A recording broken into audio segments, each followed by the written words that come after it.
Assalamualaikum dan salam sejahtera. Saya Cikgu Syafi'i. Jadi hari ini saya akan berkongsi untuk kelas pertama kita. Selamat datang kepada semua tingkatan 3, pelajar tingkatan 3 dalam subjek reka bentuk teknologi.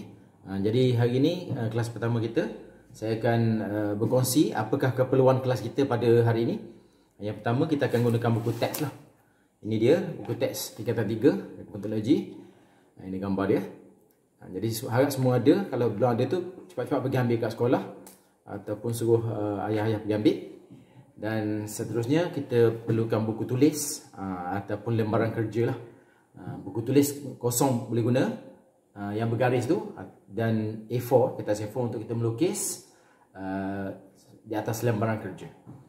Selain daripada tulis, pen, pensel, pembaris, pensel warna untuk RBT jangka lukis, alat-alat geometri dan sebagainya. Itu antara keperluan asas reka bentuk dan teknologi.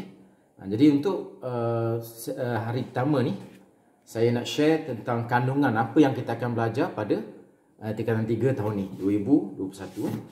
Jadi kalau kita tengok buku teks ni, pada muka surat berapa ni? 3 Roman. Tengok kandungan. Jadi yang pertama sekali, kandungannya adalah ada 3 bab utama saja. Yang pertama ialah aplikasi teknologi. Bab kedua, pembangunan produk. Dan juga bab ketiga ialah reka bentuk dalam perniagaan. Okay. Dalam aplikasi teknologi ni, bab pertama, dia melibatkan reka bentuk. Reka bentuk mekatronik. Mekatronik adalah gabungan di antara mekanik dan elektronik. Mekanik adalah melibatkan benda-benda yang bergerak. Mekanik. Elektronik, benda yang melibatkan penggunaan elektrik untuk motor, lampu, suara dan sebagainya. Jadi gabungan kedua-dua alat ni, contohnya mekatronik ialah kereta lah. Kereta yang itu yang canggih. Mekatronik contoh yang lain ialah mekanik dan elektronik. Contohnya kereta mainan. Dia melibatkan pergerakan kereta dan juga menggunakan bateri untuk menggerakkan motor ataupun menyalakan lampu. Itu mekatronik. Kebanyakan RC, remote control permainan. Remote control kebanyakan ialah mekatronik. Yang pertama, untuk bab satunya, aplikasi teknologi. Tulis sikit. Bab pertama, aplikasi. Apa dia aplikasi? Aplikasi ialah penggunaan. Aplikasi teknologi. Aplikasi ialah penggunaan. Menggunakan teknologi dalam kehidupan seharian kita. Menggunakan teknologi dalam kehidupan seharian. Jadi di sini ada 7 subtajuk yang kita akan hadamkan tahun ni. Yang pertama, menyatakan maksud reka bentuk mekatronik. Saya dah hantarkan tadi. Mekanik dan elektronik. Pergerakan dan juga penggunaan elektrik. Yang kedua, mengenal pasti elemen mekatronik. Apakah unsur-unsur yang terlibat dalam sistem mekatronik itu. Yang ketiga, menerangkan fungsi elemen mekatronik pada produk sedia ada. Jadi kita ambil beberapa contoh. Contoh kereta mainan, kapal terbang kontrol, helikopter dan sebagainya. Kebanyakan mainan lah kita mudah aplikasi sebab benda tu kita pernah menggunakannya dan kita ada pengalaman mengaplikasikan benda tu. Cuma kali ini kita sentuh lebih detail macam mana dia berfungsi, daripada mana sumber tenaga tu ditukarkan kepada tenaga apa. Okay. Yang keempat, menghasilkan gambar rajah blok. Blok diagram, produk mekatronik sedia ada. Kita akan lakar, lukis dan labelkan. Yang kelima, menghasilkan lakaran bahagian reka bentuk produk yang akan diubah suai berdasarkan gambar rajah blok yang terlibat. Kita lakar dengan lebih detail sistem ni macam mana dia punya kerja dia. Sistem elektronik, sistem mekanikal macam mana dia punya berfungsi macam mana. Okay, yang keenam, membuat penambahbaikan kepada produk berdasarkan lakaran yang telah dibuat. Kita mungkin ubah suai dari segi, kalau dulu kereta sahaja bergerak. Kali ini mungkin kereta ada sayap, boleh terbang ataupun lebih laju lagi. Bila kita tambah sayap dan sebagainya, kereta itu akan lebih float, lebih ringan dan lebih laju. Itu contoh lah. Yang ketujuh, yang terakhir, membuat penilaian kefungsian produk yang telah diubah suai. Jadi apakah produk itu benar-benar boleh diubah suai mengikut kehendak kita, ataupun ada sebab-sebab lain yang menghalang matlamat kita daripada dicapai. Kita akan bincangkan dalam penilaian. Okey, seperti mana yang saya kongsikan tadi, reka bentuk teknologi ni tingkatan 1, 2 dan 3 ni lebih kepada asas reka cipta dalam tajuk tingkatan 4 dan 5. Asas reka cipta dalam tajuk tingkatan 4 dan 5. Jadi yang seterusnya adalah bab 2. Bab 2 ni adalah pembangunan produk. Produk kita tahu lah hasilan, sama ada produk tu produk baru ataupun produk sedia ada yang kita dah ubah suai. Dalam penghasilan produk ni kita ada 2.1 sampai 2.1.10. Ada 10 subtajuk. Kita tengok satu-satu. Yang pertama, menyatakan produk yang hendak dihasilkan berdasarkan kajian keperluan pelanggan dan project brief. Jadi sebelum kita nak buat produk baru, kita tengok apa masalah yang pelanggan kita ada. Contohnya hari ni pembelajaran online. Apakah masalah ibu bapa? Mungkin internet tak laju. Mungkin keperluan handphone tak cukup, keperluan gadget tak cukup. Itu masalah pengguna hari ni. Jadi apa yang alat yang kita boleh sediakan? Jadi kita tengok ini telco ataupun syarikat gadget cuba menghasilkan produk yang berkualiti ataupun yang boleh menghasilkan internet yang laju, yang boleh menggunakan banyak device dengan harga yang murah, yang boleh semua rakyat beli. Contoh itu contohlah. Jadi kita tengok keperluan pelanggan, barulah kita keluarkan produk tersebut. Yang kedua, mengenal pasti asas teknologi yang sesuai dengan kehendak reka bentuk produk.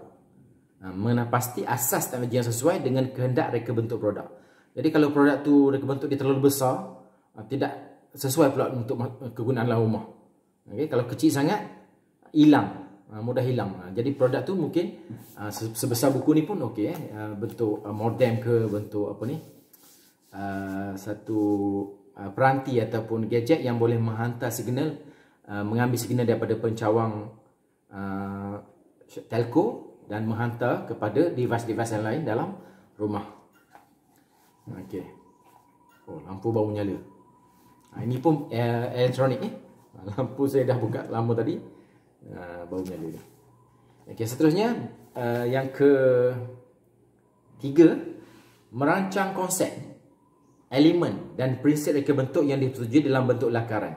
Jadi ini lebih kepada reka bentuk, maka dia lebih membincangkan tentang reka bentuk produk. Produk tu mungkin bentuk dia cantik, mesra pengguna, selamat. Itu antara elemen-elemen yang penting. Konsep-konsep dia macam mana? Konsep bentuk bulat ke, ataupun konsep tema dia bentuk yang terkini lah, yang pelanggan suka untuk menggunakannya. Ini dalam bentuk lakaran. Yang keempat, menghasilkan lakaran produk yang hendak dibuat. Kita lakar dulu produk tu, ikut idea kita ataupun idea sedia ada, produk sedia ada, kita ubah sesuai menggunakan lakaran yang sesuai. Yang kelima, menyediakan jadual kerja. Jadual kerja daripada perancangan masalah, project brief, lakaran produk, itu adalah jadual kerja.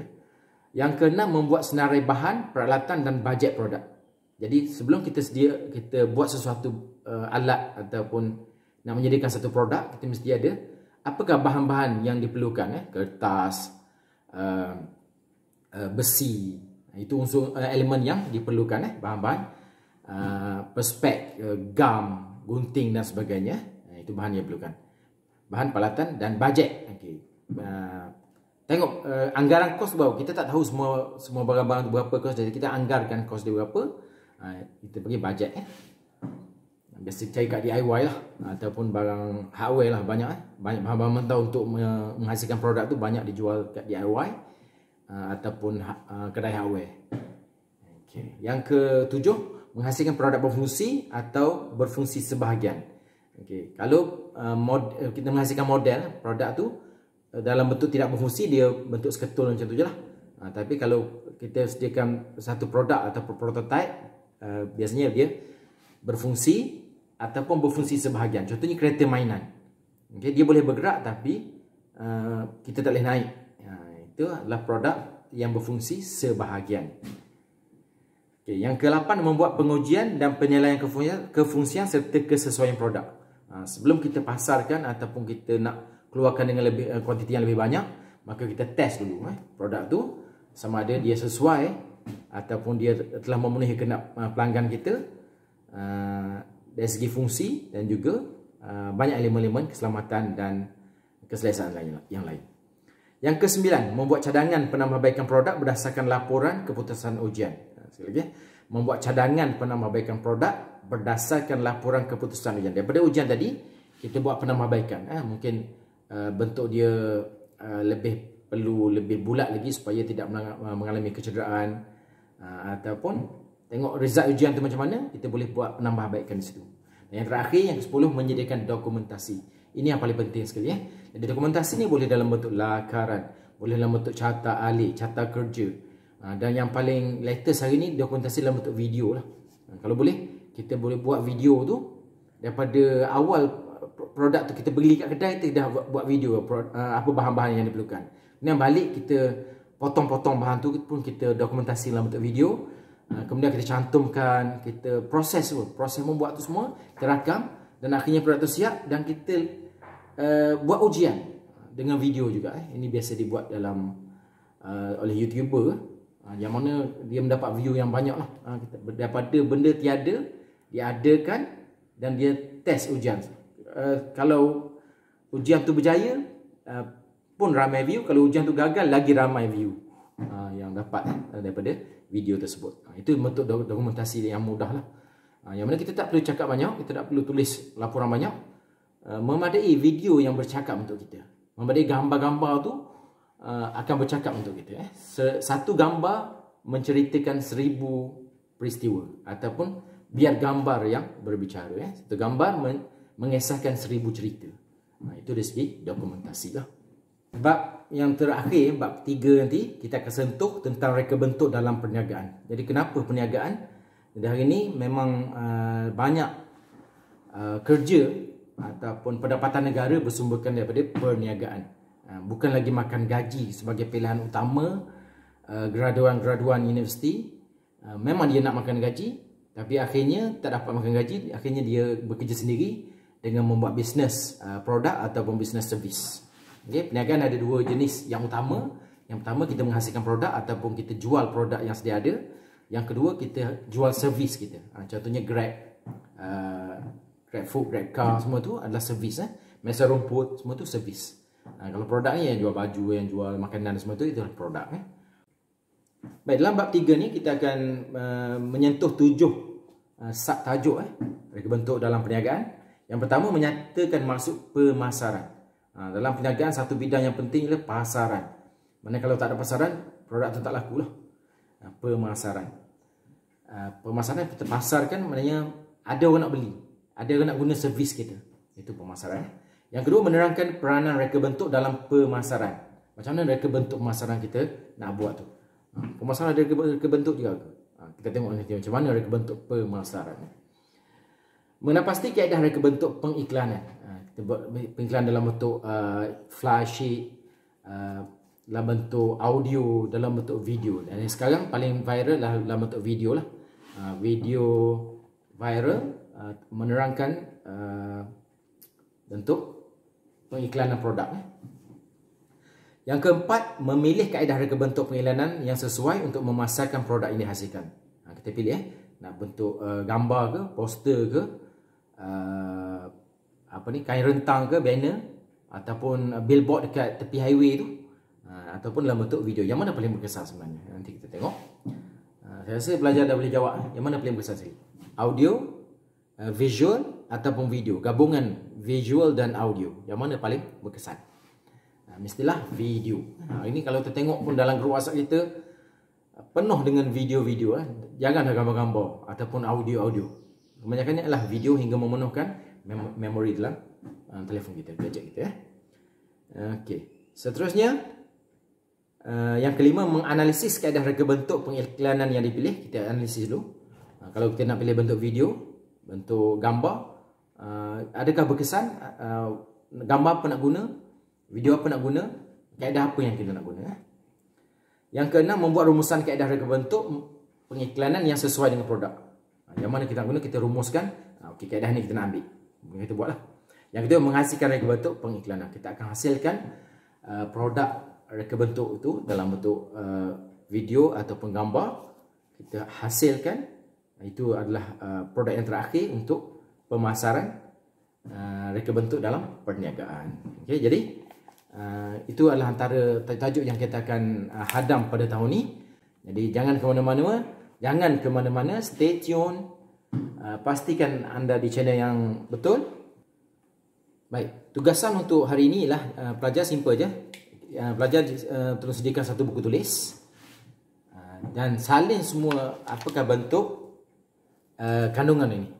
Salin kandungan ni dan cuba faham apakah yang kita akan pelajari sepanjang tahun ni untuk peperiksaan, dan juga hasilnya nanti ialah kita akan dapat hasilkan beberapa produk. Satu produk pun dah okey, cuma kalau kita boleh hasilkan beberapa produk yang mana produk itu boleh menyelesaikan masalah orang lain ataupun masalah kita sendiri, dan kita boleh pasarkan produk tersebut. Okey. Keboleh pasarannya ni bukannya maknanya kita jual produk tu. Okey, tapi kita boleh hasilkan, dan mungkin ada syarikat yang akan beli patent, yang beli kita punya idea tu. Produk yang akan kita hasilkan itu mungkin kita tak akan jual, tapi idea tu kita boleh bawa masuk dalam pertandingan, dalam event, inovasi dan sebagainya.